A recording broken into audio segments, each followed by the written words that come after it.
অসমৰ কিছুমান যুৱক যুৱতীসকল আছে কেৱল মাত্ৰ হিন্দু মুছলিম কৰি একেবাৰে লাইফটো বৰবাদ কৰিছে। কেৱল মাত্ৰ হিন্দু মুছলিম কৰি ৰাজ্যখনত একেবাৰে সিহঁতৰ বেলেগ কামেই নাই, কেৱল মাত্ৰ বিশৃংখলা সৃষ্টি। তো সেইসকলক অনুৰোধ কৰিছোঁ, আপোনালোকে এটা কাম কৰক, বহিৰাজ্যত আহি যাওক।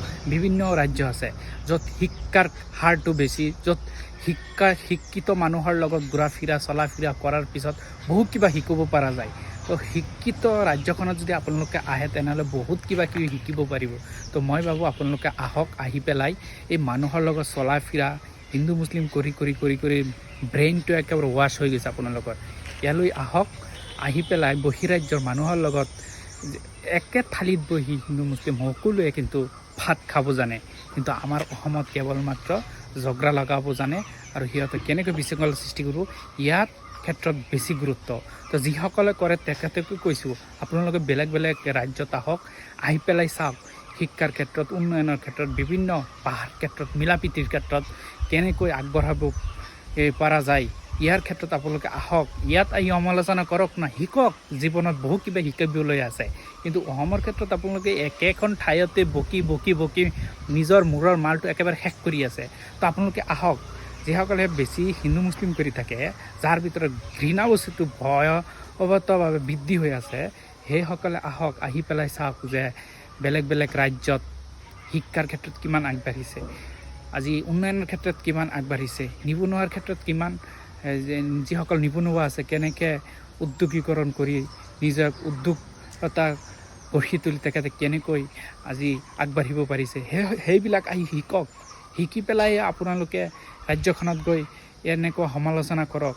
তো যিসকল আছে তেনেকুৱা দ্বিতীয়বাৰ গৈ তেনেকুৱা হিন্দু মুছলিম কৰিব তেনেকুৱা মোৰ বিশ্বাস নহয়। তো যিসকল আছে বা অসমত, তো আপোনালোকে আহি পেলাই এইবোৰ বস্তু শিকি লওক। তো কেৱল মাত্ৰ অসমত থাকি ভৌ কৰি লাভ নাই ভাই, জীৱনটো আপোনাক বহুত কিবা শিকিবলৈ আছে, সেইবিলাক শিকক। তো এনেই বহি থাকি চুইৰ বিষয় নকৰিব, ফাইদা নাই। একাংশ হিন্দুত্ববাদী সংগঠনৰ নিচিনা গৰিয়া কিছু লোকে সিহঁতৰ লগত সুৰ মিলাই এতিয়া আকৌ সিহঁতে ডাইলগ মাৰিব আহিছে যে গৰিয়া ছোৱালীক মিয়াসকলৰ লগত নিদিয়ে। আচ্ছা, আপোনালোকে এটা কথা চিন্তা, মিয়াসকলে গৰিয়া বা বেলেগ ধৰ্মাৱলম্বী বা বেলেগ জাতি জনগোষ্ঠীৰ মানুহৰ তাত গৈ তেল মাৰি ছোৱালী আনে নেকি? যিসকলে আহে এনে মৰমতে আহে, এনেই নাহে।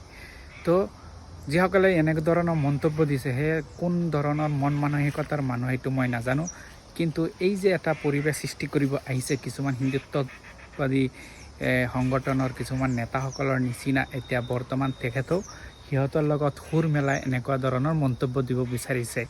তো সিহঁতে আহিছে আকৌ নতুনকৈ চিনাকি, নতুনকৈ ভাইৰেল হ'বলৈ।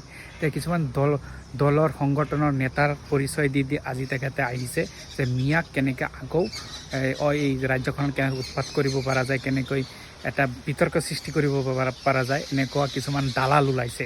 এটা কথা আপোনালোকে জনা উচিত, মিয়াই কিন্তু কাৰো ছোৱালীক তেল মাৰি নানে, এনেই আহি যায়। তো যিসকল আহে সেইটো মোৰ ক'বলগীয়া নাই।